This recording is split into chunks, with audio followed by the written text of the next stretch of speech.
Channel 2 investigation exposes what could be a security risk at Hartsfield-Jackson Atlanta International Airport.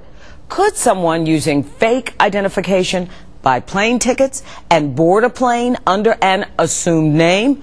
What other ways could they use such documents, possibly putting the public and you at risk? Channel 2's Tom Regan joins us with his investigation into an underground industry growing in Atlanta. Tom. From what we learned in our investigation, someone on the government's no-fly list could conceivably get a plane ticket and board a plane using fake identification. Do the people who check that identification know every time that what they are looking at is authentic? It is a question taking a higher priority as fake identification has become a common commodity in Metro Atlanta. The world's busiest airport also has some of the tightest security checkpoints around.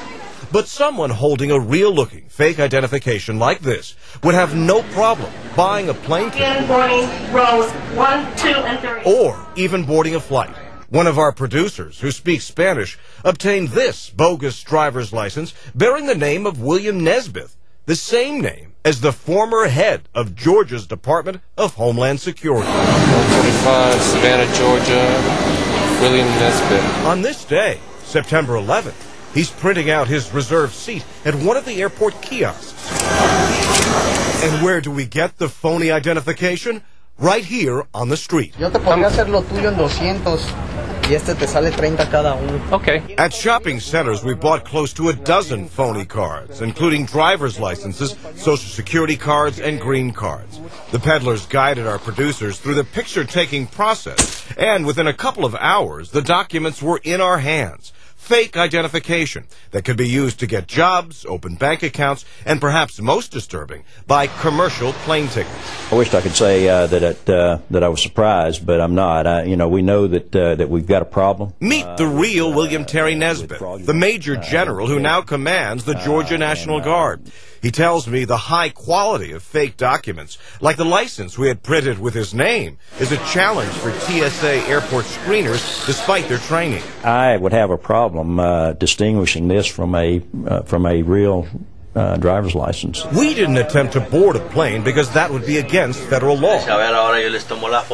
Okay. I went to see the man who took our pictures for fake identification and asked him if he ever thought of the possible motives of people buying them. Do you ever worry about a terrorist coming in and asking to have fake documents made? To get on an airplane? To take a truck? No, that bothers me, sure, that bothers me.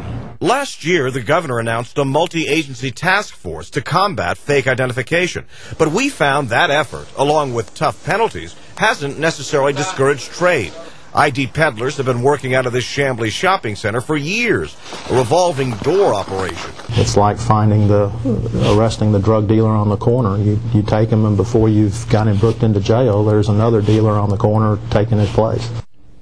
Well, Chief Johnson told me he did arrest one woman who allegedly was selling fake identification at that shopping center. And since our first report aired yesterday, the owner of the shopping center says he has evicted the owner of a hair salon that was taking pictures for fake IDs.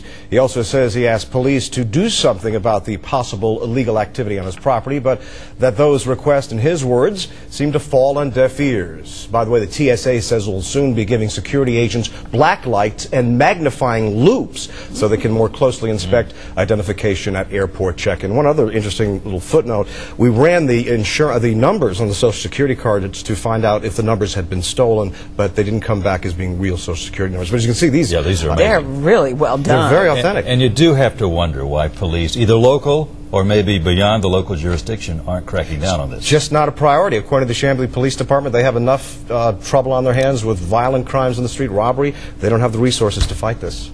Okay. Tom, thanks. Sure.